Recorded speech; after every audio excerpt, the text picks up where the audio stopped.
Bon, c'est question d'anticiper la conjoncture. Hein. Les problèmes des pain, de la farine et le bleu, n'est-ce pas, ici, les grands pays producteurs mondiaux, vous avez la Russie et tous ces pays qui se trouvent d'accord du bloc soviétique là. Mais la conséquence en est que la guerre a empêché la livraison, a essayé d'accord de tout faire, à ce que même les passages, là où nous allons passer les commandes en Russie et consort, d'ailleurs, vous avez allé au niveau des aromatiques, vous trouvez il y a des sacs de farine, n'est-ce pas, qui viennent de la Russie, on est écrit Made in Russia. Donc, pour vous dire réellement que non, nous sommes... On peut arriver à s'approvisionner, on continue à s'approvisionner.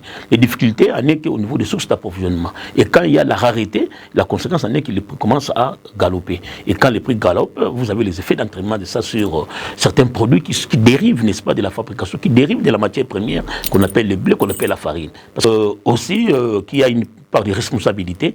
Cela suppose vraiment que pour nous, aussi au Katanga, le gouvernement provincial pouvait arriver à songer déjà à ça pour essayer de multiplier les différentes sources d'approvisionnement.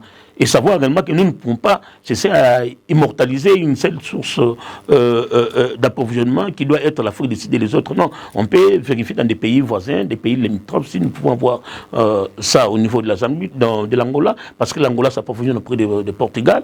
Donc, vous savez également que tous ces circuits-là, il faut commencer à repenser à ça.